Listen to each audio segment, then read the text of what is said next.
he should be dipping the nose down every 5 minutes. He should be dipping the nose down to stay around the curve. But the thing that really got me interested was, as you say, the gyroscope. In a plane, there is a artificial horizon, okay, and it's based on a gyroscope. And if you spin a gyroscope on a surface, it will want to stay upright. You can twist and tilt the surface as much as you like, the gyroscope will stay upright. So, if a plane has a gyroscope and it starts following the curve of the Earth, the gyroscope would stay upright, which means the artificial horizon will start to roll backwards. But it doesn't. That's absolute proof that a plane flies over a flat surface rather than a curved one. Because I asked the pilot on my last flight, do you ever notice the artificial horizon rolling backwards? He said, no, but the artificial horizon has complex electronics in it to make sure it knows where it is on the Earth and it compensates. But I went to the manufacturer of the artificial horizon, and they confirmed to me that it's completely mechanical, nothing electronic in it whatsoever. So it's literally just a gyroscope that can freely move. So that right there is proof to me that planes fly over a plane. None of it makes sense. The problem is that we're taught as children, this ball earth lie, and you might ask as a child, what about the people in Australia? They're standing on the bottom of the globe, won't they fall off? And your teacher says, no, gravity. And you go, oh, okay. And you never go back to that question. But when you go back to it as an adult and start looking at it with a critical eye, right, the whole thing falls apart. As you say, the globe is spinning at 1,000 miles an hour. Neil deGrasse Tyson, who's a leading astronomer in America. I'm Neil deGrasse Tyson, bitch. Tells us that the Earth is not a perfect circle. It is actually an oblate spheroid. It's squashed and wider at the equator. Yeah.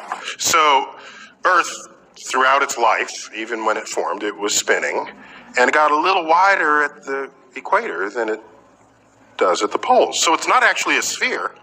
It's oblate, and officially it's an oblate spheroid. That's what we call it.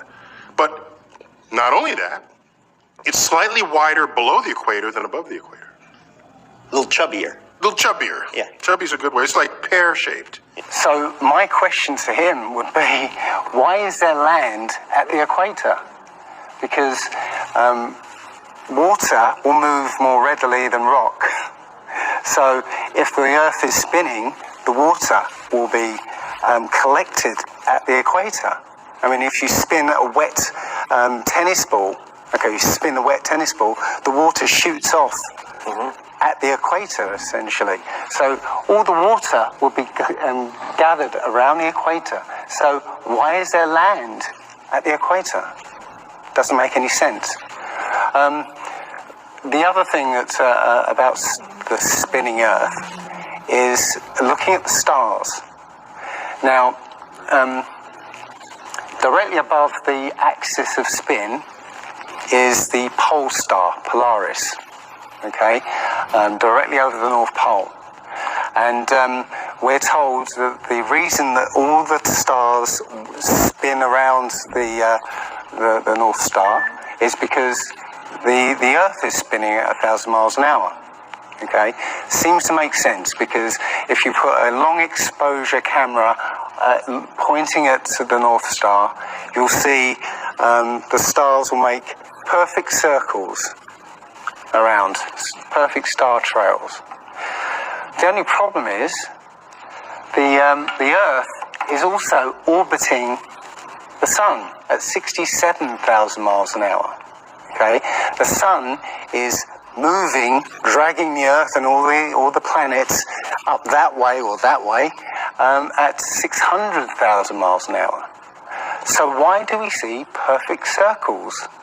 You know, because that's the slowest speed, that's slowest motion in that mix, and yet the Earth is moving 67 times faster that way, and 600 times faster that way. So you should see the stars do all sorts of strange motions, but you don't. You only see them make these perfect circles. That tells me that it's the stars that are moving, not the Earth. The thing is, what the scientists will give you is calculations and and theories why that happens. But we have experience. We see things and they either make sense or they don't make sense. Our common sense and our intuition for calculations and theory, and we're supposed to believe the calculations rather than what we experience ourselves. There was a famous experiment back in the 1800s in England called the Bedford Levels experiment. Now, the Bedford Levels is a canal that is perfectly straight for 6 miles. Okay, so what a chap called Samuel Rowbottom did was he took a telescope, put it in the water about 8 inches above the water, and he had a friend. Had a friend in a rowboat with a flag on the back, row all the way to the other end, and he was able to see the flag on the back of the rowboat the whole distance. Now, according to spherical trigonometry, the curve of the Earth is 8 inches per mile squared. So over 5 miles. That's 5 times 5, 25, times 8, which is 200, works out, that's 200 inches, which works out at 16 feet. That means the boat should have been 16 feet below the horizon. He shouldn't have been able to see the boat. Now, the scientists will say, oh, refraction and this and light bending around the Earth and stuff. But the fact is, it's perfectly flat, and he in his book he puts forward many arguments that show that, or many experiments that show the Earth is always perfectly flat. They say that you see the mast, go down last. Is literally just the way your vision works. It's perspective and atmospherics basically. The limit of your vision is supposedly 3 miles, and then after 3 miles you're supposed to see the boat start to go over the horizon. It's funny that Neil deGrasse Tyson again says that explains that you can't see the curvature of the Earth from a plane. He says this: you can't see the curvature of the Earth from a plane because you're not high enough. The Earth is so big that you can't get high enough to see the curvature. Yet you can apparently see a boat go over the curvature over the distance of 3 miles, which doesn't make sense. The thing is, when you look out and you see a boat start to go over the horizon, if you suddenly get a pair of binoculars and look, it comes back again. And once it goes out of the sight of your binoculars, if you get a telescope, it comes back again. It doesn't go over any curve of the horizon. What we found, many people have done experiments with very high-powered zoom cameras, and they've watched a boat sail out to sea, and they've just kept trained on this boat. And what they see is, after a very long distance, you see an atmospheric effect where the bottom of the boat disappears and starts, and the top of the boat inverts, so you see a sort of mirror image. And that, with your eyesight, basically the bottom of the boat just melts into the horizon. One of the best examples of that is the Antwerp Notre Dame spire, which can be seen something like 240 kilometers away from, from the spire. So that should be over a mile below the horizon, and you can still see it. There's been a few famous examples just recently of a man who took a picture across the Great Lakes from Michigan and was able to see, I believe it's Chicago, which he shouldn't have been able to see. And the television station basically said it was a mirage. This is from Joshua Nowicki, and what you're seeing here is a mirage. We typically would not be able to see this from the Lake Michigan shore. We talked about this last night. Conditions are right on the lake that we're actually seeing a mirage of the Chicago skyline. But they always say it's a mirage, but for a mirage to happen, you have to have very specific atmospheric conditions. And there have been so many people who have seen exactly the same thing on different days, different seasons, always the same. It's not a mirage. It's simply that you're looking across a plane. You see in a kind of pyramid shape. Yeah, you have a horizon at your eye level, and everything above the horizon will go down into the horizon. Yeah, everything below the horizon will seem to go up. Just like if you're in a long hallway, you'll see that the walls will start to move in, and the roof and the floor will start to move into the center. Yeah, so literally. Between you and the object you're looking at, there's all sorts of things, sort of like waves going up and down. And while you can't see them, if they're beyond the limit of your sight, sometimes they can still obscure what you're looking at. But it's just because they're between you and it. And it's just the way, it's literally perspective. It'd be better if I could draw a diagram, but it's a very difficult subject to get your head around if you're not used to it. But it is perspective. One sort of other proof is there's a place in Bolivia called Salar de Uyuni, which is a salt flat. It's literally 100 miles wide one way and 80 miles across, and it's perfectly flat. When it rains, literally you get an inch of water, and it looks like a perfect mirror. Now, how does that happen on a sphere? Yeah, it shows you that if you're one end of this salt flat, you can see perfectly clearly the other end 100 miles away. So it's just showing you that the Earth is flat, and without the effect of the waves in the sea, you'll be able to see a whole lot further.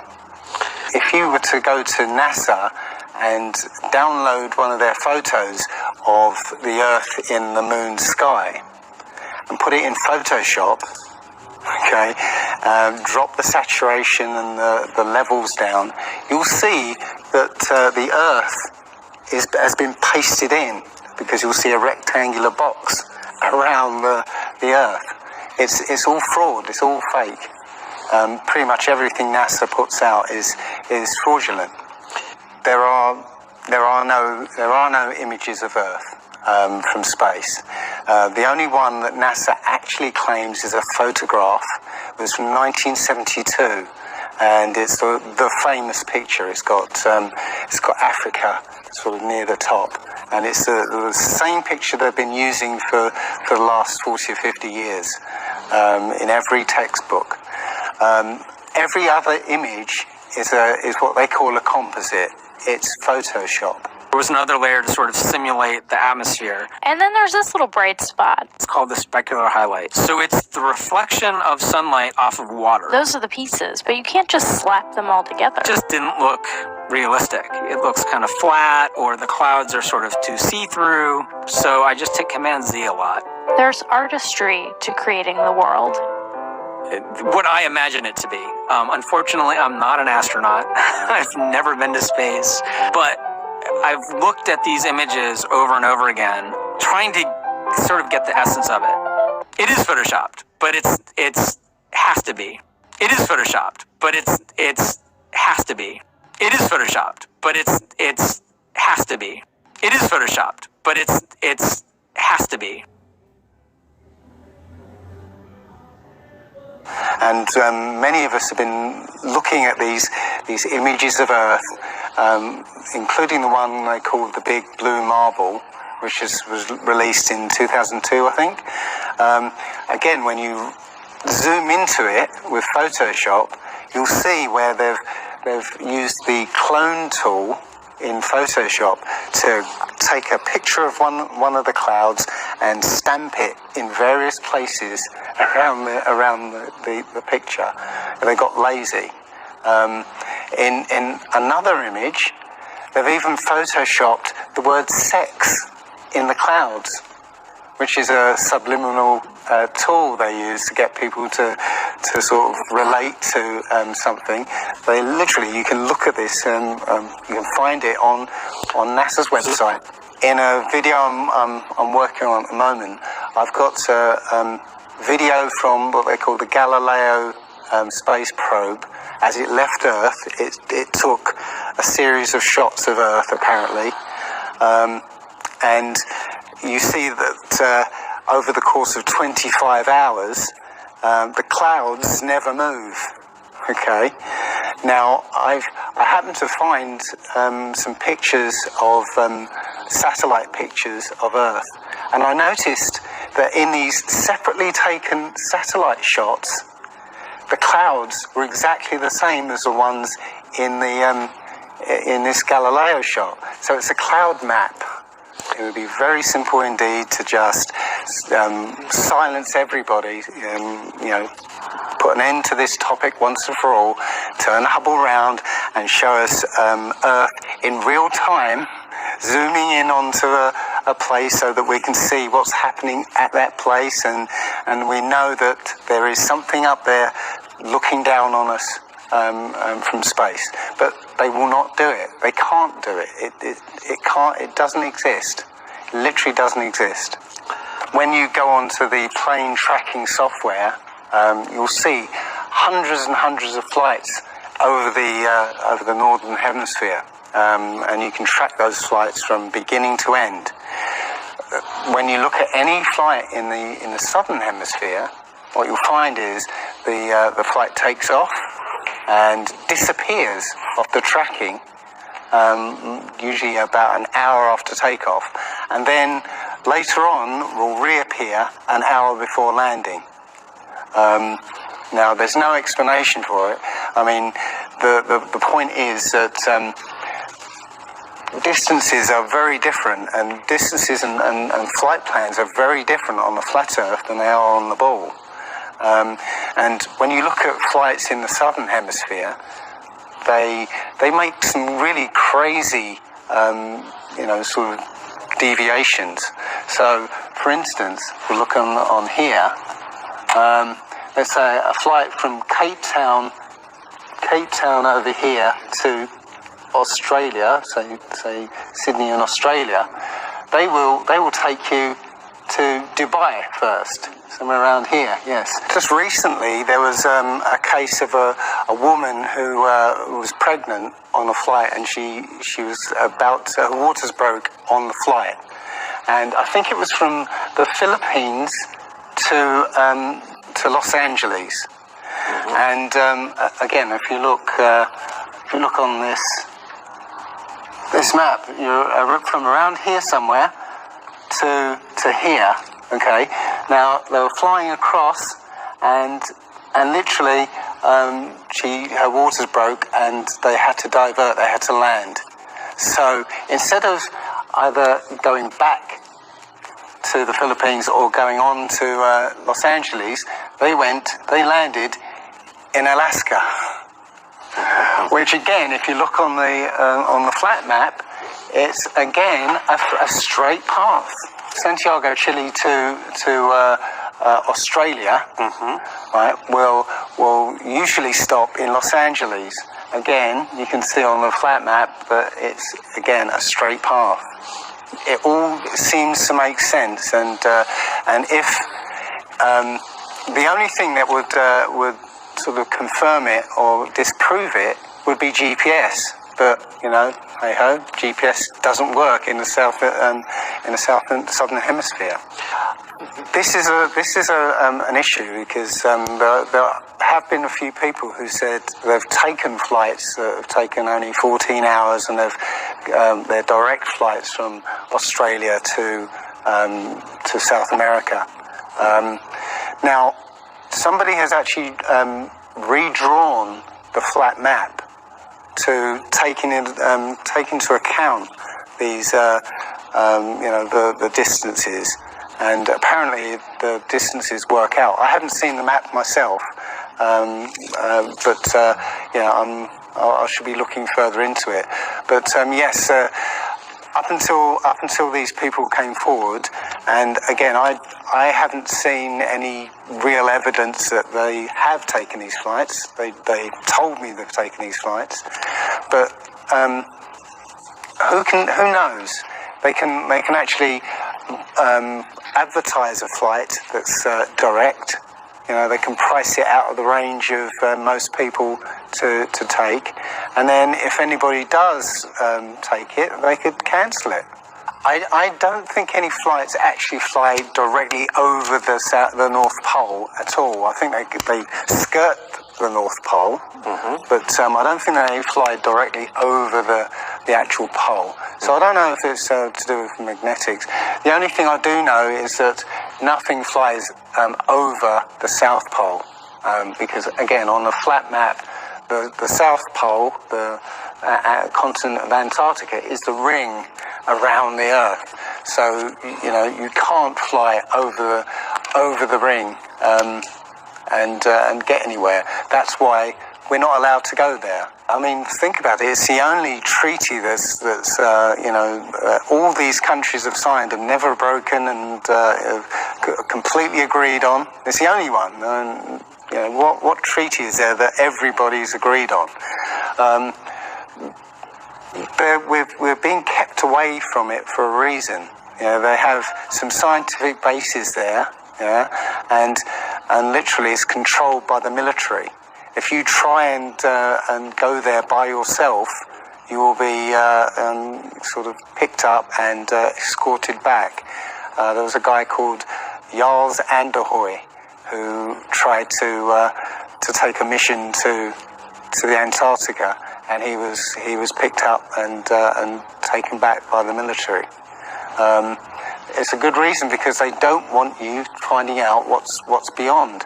Admiral Byrd he actually did four expeditions, and most of them were military expeditions with huge military groups. Thousands of people, planes, boats, the works. And yes, he confirms in an interview that he discovered a continent as big as the continental United States out there, that was with warm water lakes and mountains and everything, that was completely uninhabited. And he described it as the other side of the South Pole to Middle America. So on the globe, that means it would be somewhere in the Indian Ocean. There's a huge continent that nobody knows about. So yeah, there's more going on than meets the eye. The other thing is, after Admiral Byrd came back after his last expedition, Antarctica was sealed off, and both America and the Russians started firing nuclear missiles straight up. Now, in America, that was called Operation Fishbowl, and it came under something called Project Dominic. Well, Fishbowl makes sense, because it seems like Admiral Byrd found the edge of the dome. Okay, while he was out there. And as soon as he left there, they started firing missiles straight up, I believe, to try and test how far that dome went. If you look at the footage of these explosions, what you'll see is an explosion. Well, when a bomb goes off in midair, it's a fireball. It expands in all directions and mostly up. Okay. Now, if you look at these explosions on Operation Fishbowl, they explode outwards in a ring, which means it's exploding against something because it can't rise with the heat. So it's just exploding against something and exploding outwards. Okay. In the middle of the explosion, you'll see it glows, hot, and then it cools over time. So it looks to me like they were exploding against a dome. Now, I said it was Operation Fishbowl, obviously Fishbowl, but there's a chap called Rob Skiba who discovered that the Project Dominic, the word Dominic means of the Lord. Fishbowl of the Lord. So I believe they clearly know that we're in an enclosed system, and Admiral Byrd found the edge, and they've tested to see how far it goes up. They will also say that if a sniper is trying to hit something a great distance, a couple of miles away, they have to take into consideration the spinning of the Earth, because they say that as the bullet leaves the muzzle of the gun, it's now independent of the rotation of the Earth. So, the Earth will spin away from where the bullet, and you have to take that into account. They say that about artillery shells as well, that it's not true. If that was true, a sniper would have to spend ages and ages calculating how to make that shot, and they don't. They literally take into consideration the wind and the elevation, and they don't take the Coriolis effect into consideration at all. Also, planes. If that works for bullets, if bullets, as soon as they leave the Earth, they're now independent of the spin, then why doesn't it work for planes?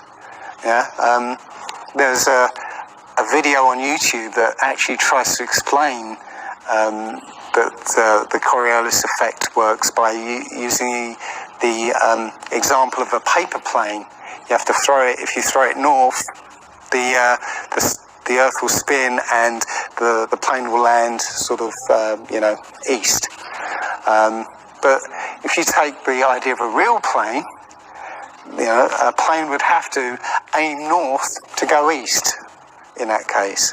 But that's not what happens. And if that was the case as well, planes would have to land on runways that are moving. And that would be impossible. But how is it that you can take a flight from London to New York and it will take exactly the same time as a flight from New York to London? One's with the spin of the planet and the other one's against it. So it doesn't make sense. They'll say that the whole atmosphere is moving, with the planet, but that doesn't make sense either, because the atmosphere, say it's that thick, the top layer of the atmosphere will be moving slow, and as further you get in, will be moving faster. So how, if everything is moving like that, how do you get a light breeze that blows against the spin of the planet? How do you get a breeze that goes from north to south? It just doesn't make sense.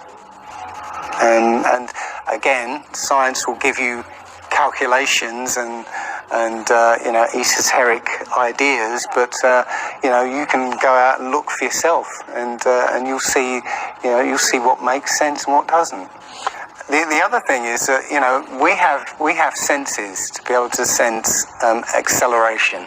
Yeah, you get in a car and somebody puts their foot down, you know, and you get thrown back in your seat. You can feel the acceleration. Yeah, you can feel changes, very minute changes of acceleration.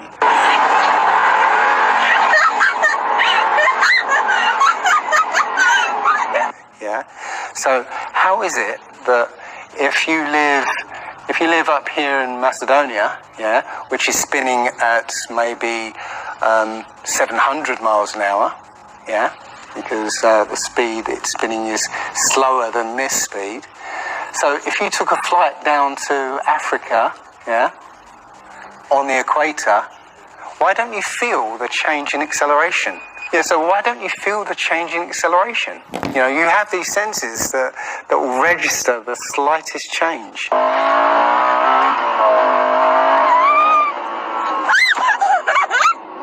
Yeah, but you get off the plane there and you don't feel dizzy, you know, because now you're moving a lot faster.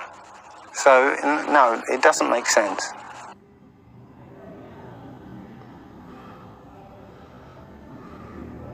Well, you know, you saw from his balloon when he stepped out on the platform, you know, the curvature of the Earth.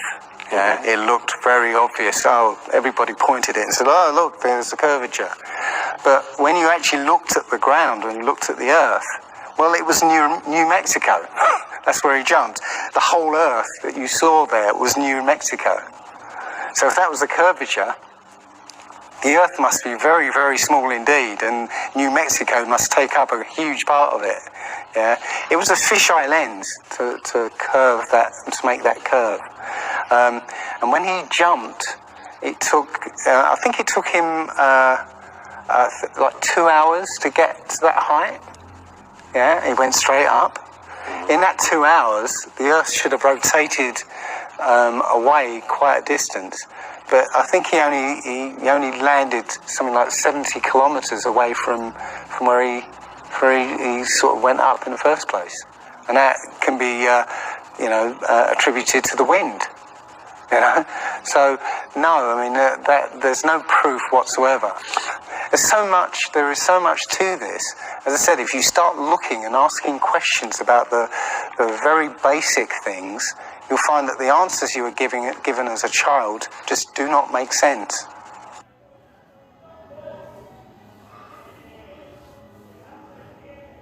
So the idea there is that it must be a globe because you know, the sun. If the sun's here, then it's got to be dark on the other side. Well, the thing about the sun is that we're told it's 93 million miles away. It's not. It's actually something around 3,000 miles away and about 34 miles across. That might sound really crazy, but if you look at look out on a day that's got broken cloud, you'll see that the sun rays will come out at an angle. Most people have seen this. The rays come down at angles. If the sun was 93 million miles away, then all the light will be coming parallel.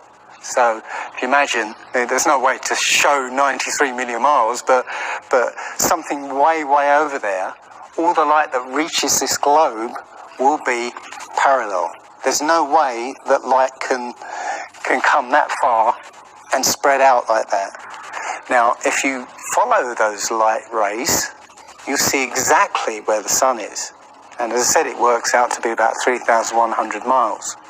Now, if that's the case, and the sun is circling over this flat plane, yeah, its light range is limited, so it's illuminating the part of the Earth it's like over at the moment. So, say over Europe, it might, or over South America there.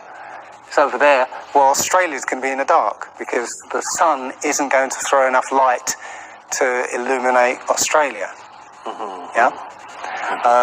Now, most people say, well, I see the sun rise and set. How can that be if it's just going round in a circle?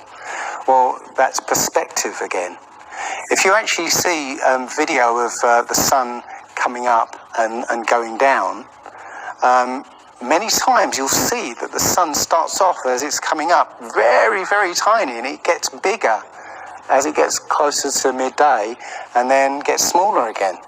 It's literally that effect of perspective, you know, where something's above you, like the ceiling in a hallway, yeah, as it goes further away, it will seem to sink down towards the horizon until it disappears beyond the limit of your sight. And that's all you're seeing. You're seeing literally the sun circling overhead, but seeming to set.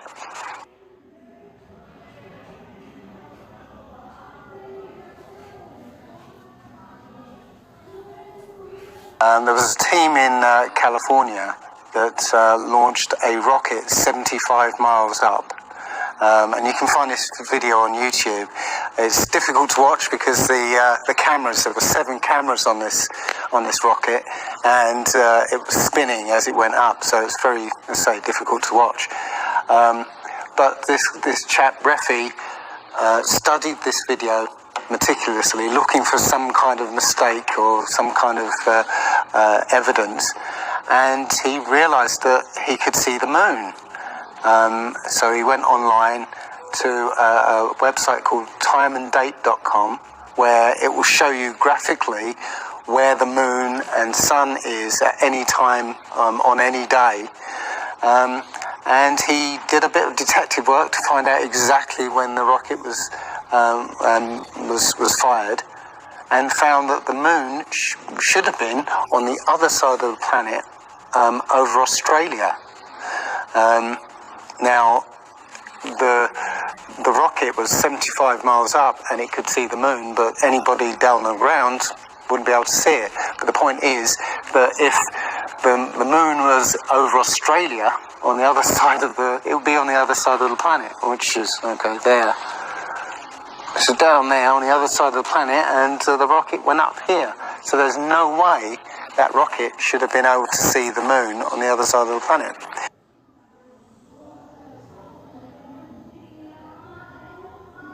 If you watch the trajectory of the space shuttle, it doesn't go straight up. It always goes in a curve and out to sea.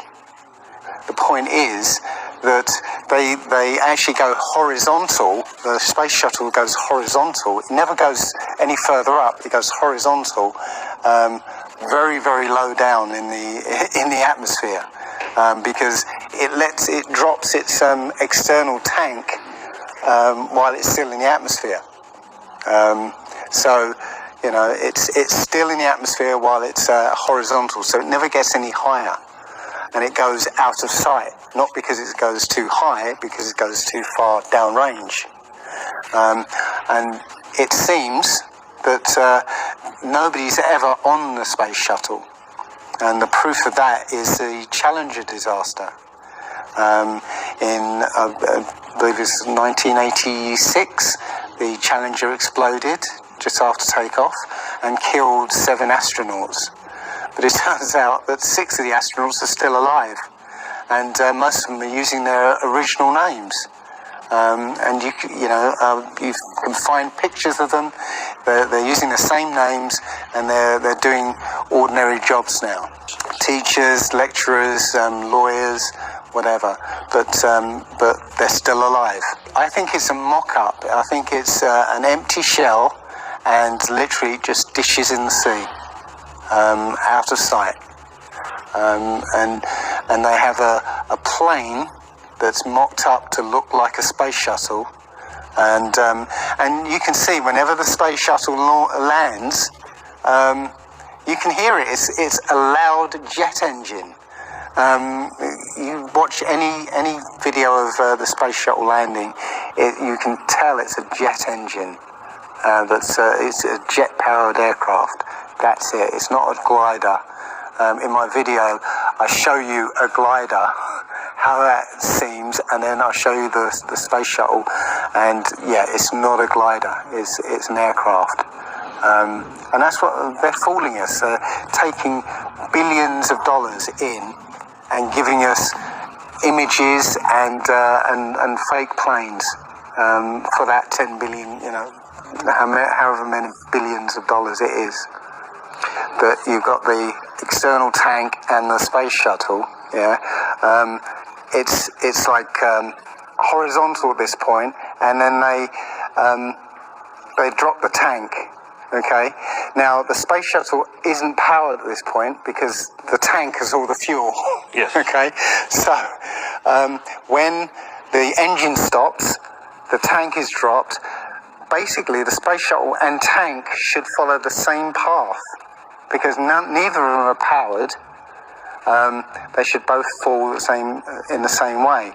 Now, because the tank has all the fuel, those pods on the back of the space shuttle aren't fuel tanks. They have a very, very small amount of fuel in there for orbital maneuvering. But from this point, which again is still in the Earth's atmosphere, because the tank, is falling there, it now has to go from there into orbit. They haven't got the fuel there to insert it into orbit.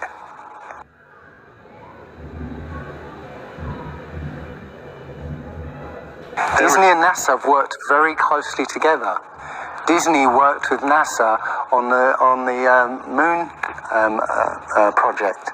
Yeah, they made it. They filmed it so that it would be entertaining for the masses. Yeah, and they're still working with NASA. I absolutely believe that Stanley Kubrick, filmed the moon landing. He left a few clues just to say so that like Michelangelo. Yeah, so that we eventually would know that this was his work. Yeah, I did this. It's a joke. It was meant to fool people in 1960s. So you got like clear footprints, but yet you don't have where an impression where the pads of the lunar lander were, or a blast crater where the engines were blasting downwards, and also the camera followed the capsule straight up. Mm-hmm. Right, and it followed it very precisely, right, and it stopped when it started to pitch over, right. Now, NASA says, we did it remotely. Well, there was a 2 or 3 second delay between sending signals and the camera starting to respond, and then another couple of seconds for them to see what's happened. So it's next to impossible to get that sort of accuracy with that kind of, and it was only done once. I mean, they can't sort of keep doing it over and get it right. They do it once and they got it right the first time. So no, it's either they left an astronaut on the moon to film them, or it was fake. It was fake. It was absolutely fake. There's not too many people involved in this. I mean, NASA controls space as such. The other agencies, have popped up, but literally, it's a money-making scheme. NASA makes, hundreds of billions of dollars a year. Dobra, Rusy. Okay. The Russians, they're getting in on the act as well. They make money from this. And have you seen the imagery that they put out? The Chinese have put out, or I think it was the Japanese that put out images of Earth from the moon, and it looks even more fake than NASA's ones. It's a money-making scheme, and they're all joining the bandwagon. But that isn't the first thing that's been hidden over the years. I mean, we're all driving petrol cars because 100 years ago, the Rockefeller family basically cornered the market on oil, and the car industry was going electric. So all cars would have been electric from the get-go, but they basically forced everybody to use petrol cars, and have hidden this secret. And literally, we could be running around in electric cars that have unlimited mileage by now. But we're still using these 100-year-old machines, dirty machines, because of a secret that's been kept. It's easy. If everybody's been trained into believing that this is real, right? And there's space, and it's within our interests to explore space and go to the moon, go to Mars. Yeah, people will pay for it, and they're making billions. And yeah, there's more to it, because I believe there's a big deception coming, and it's to do with aliens, because now since Roswell. 1947, that was the first time anybody had ever understood the idea of aliens. But since then, we've been bombarded with science fiction and the idea of aliens, and most people believe there are aliens out there. So they've prepared us for an alien invasion or an alien savior. And I think the flat Earth came along at the right moment to educate people, to make people believe or understand that we've been lied to. And if you know, as I know in my heart now, that is real and this isn't, I will not be fooled by aliens coming, because there are no aliens. There's no space. Yeah, it's all fantasy by Disney and NASA.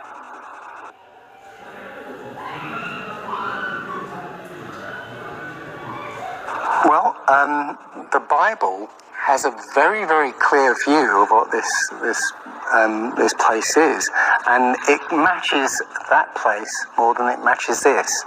Okay, and what it says is the great deep is under it. Just water. It's just deep water, and above the firmament is water. And it says in Genesis that he separated the water below from the water above, and made a space, and then made dry land appear out of the water. So what's under the flat Earth? Well, it's water, and it just goes on. Again, I don't know for sure, because I've not been under there. I don't know what's past the outside of, or the first few hundred miles of Antarctica. But everything I've seen over the last year and a half tells me that is true and this isn't. And I'm starting to believe and trust my intuition about this.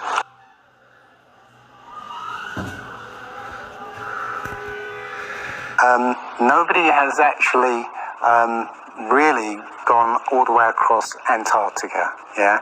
Now there are millionaires out there who could assemble the resources to make an expedition and completely go across and chart Antarctica and make a name for themselves, being the first person to do that. Yeah. But nobody ever does. One thing I was going to say, which is totally off topic, but the topic I really want to go to is that ordinary people, have become scientists through this. Okay, the science community is ignoring a lot of the things that we're looking at, and so normal people are going out and doing experiments.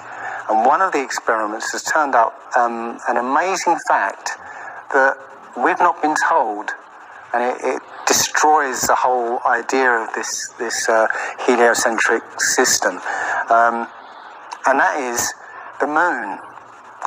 If you get a piece of card, put it on the floor, and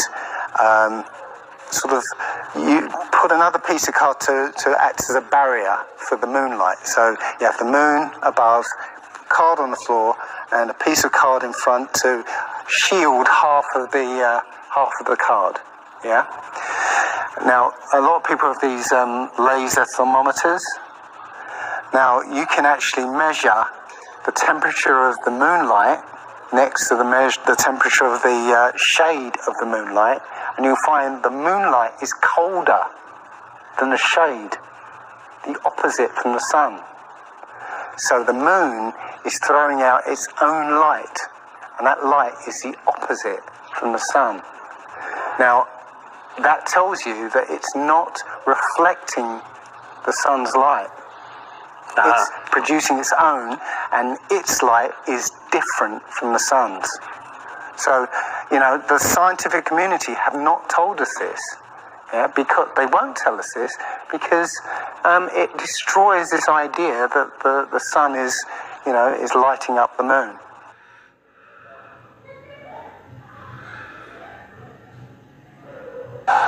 This world is very different from what most people think it is.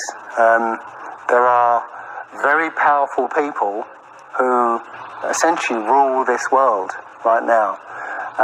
And the ordinary person is a slave in this world. And slaves aren't educated. They're taught what they need to, or they need to know. That's it. They're not taught truth. They're taught what they need to know.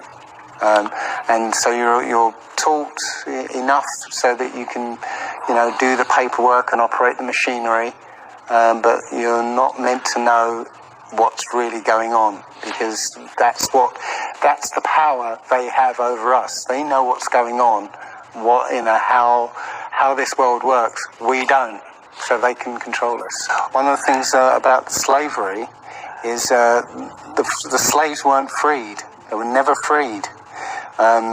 When the 14th Amendment or 13th Amendment, I can't remember which one, actually made everybody a slave. If you're a citizen of a country, you're a slave. That's what a citizen is. So they literally extended the slavery to everybody and made it an open prison. And that's where everybody in the world lives now. We're slaves to very powerful masters. We don't see bars. Yeah? The bars are the borders of the country. Mm-hmm. Right? You have to use a pass to get out, and they'll let you out if you show them your pass. Yeah. And sometimes they won't let you out. As I was coming here, I was lining up to go on the plane, and somebody in front of me was told, no, you can't fly. They found something in your bag, so you can't fly today. So, we have, as I said, we have natural rights to travel anywhere on this earth. We were born on this earth. We have the right to travel anywhere. But our masters have kept us in small, open prisons that you need to get permission to move around.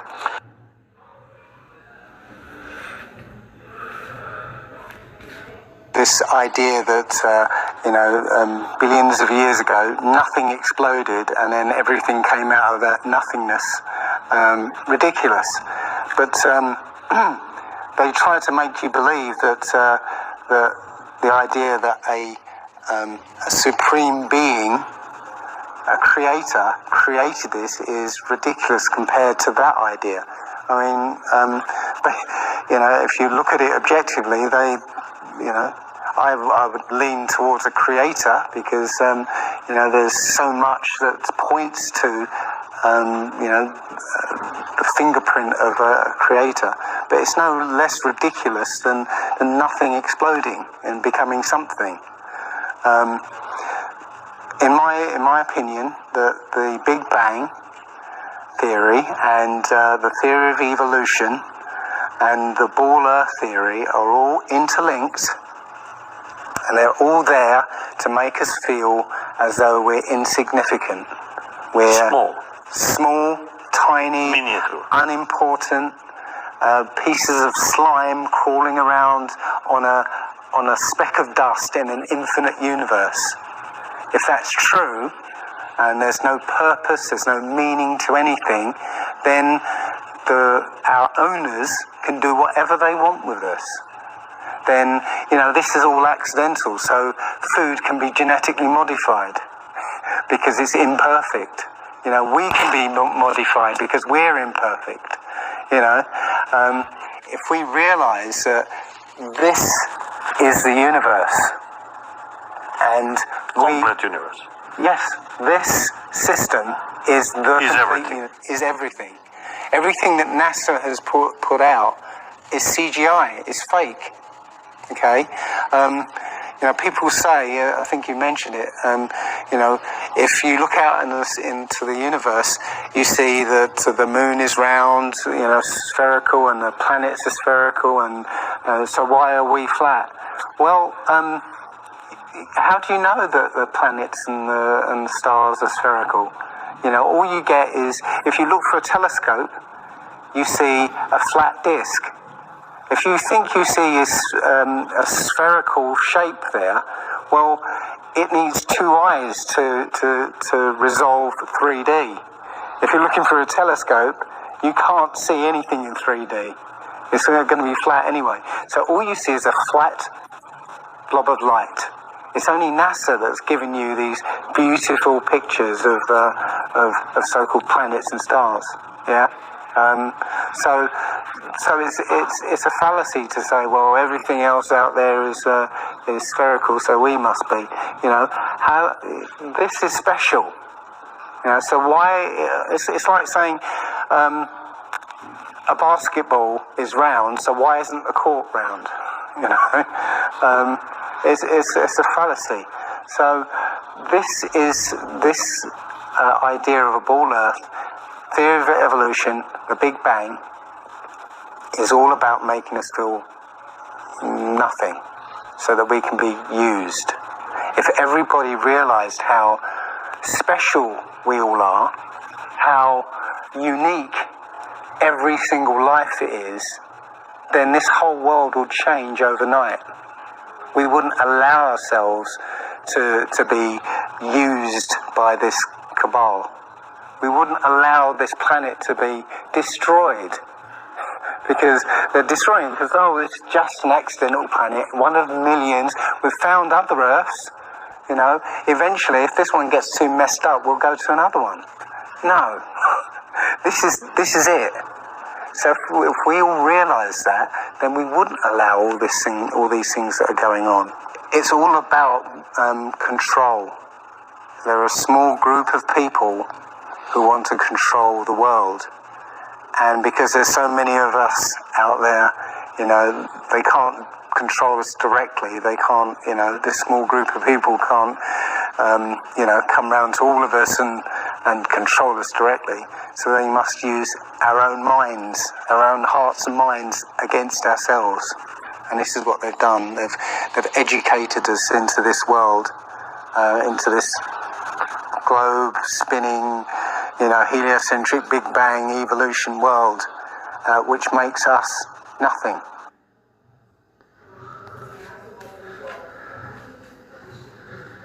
This is amazing, because when I first started looking, it was about 1.5 years ago, I looked on YouTube and there were maybe about 100 videos, not even that probably, and nobody was talking about it. Right. And then over 2015, it exploded. There are thousands and thousands and thousands of people looking at Flat Earth now.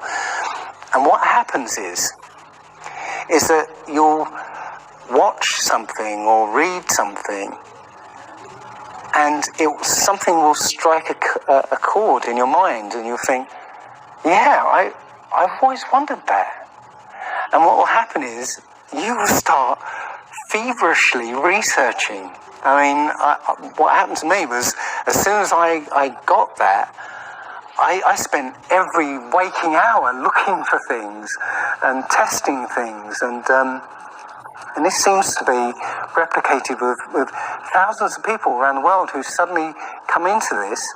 They start, researching and getting a passion for this, because this is what I think is the truth, and we recognise the truth when we hear it. we feel it, and this I believe has come at the exact right time, so that we awaken to what's going on in the world. Nothing else. 9/11 even hasn't awoken people, right, to this extent. For me, I've been an atheist for 40 years. From the age of 13, I didn't want anything to do with God and Bibles and whatever and religions. And now I know for a fact there is a creator. I've seen his fingerprint, not just with the flat earth. Everything I've done in the last 5 or 10 years has led me to see that there is a creator now. And there's a great many people out there who have had exactly the same revelation as I have. And it is. I'm now following the commandments and trying to be the best human being that I can be, because I think it was a guy called Kent Hovind who said there are only two possibilities. Either there is a God or there isn't. And both of them are terrifying. Yeah. If there isn't a God, then nobody's in control. We're hurtling through space, and there's no plan, and there's no nothing, and that's terrifying. If there is a God, then we'd better find out who he is and what he wants, and do exactly what he says. And it turns out that he gave us very specific instructions on how to live. And they're not rules as in laws that you must follow because or put you in prison if you don't. No, these are don't harm anyone, don't kill anybody, don't steal from people, don't covet people's items, Don't lie. Don't lie. I mean, these things are written in our hearts anyway. Yeah, but we're in a society that legalizes all of the 10 Commandments. Policemen and soldiers can kill; they're allowed to kill. Politicians can lie. They can lie. They are lying all the time. They're lying all the time. Police have been told that they are allowed to lie to try and get to catch somebody. Yeah, they're allowed to lie.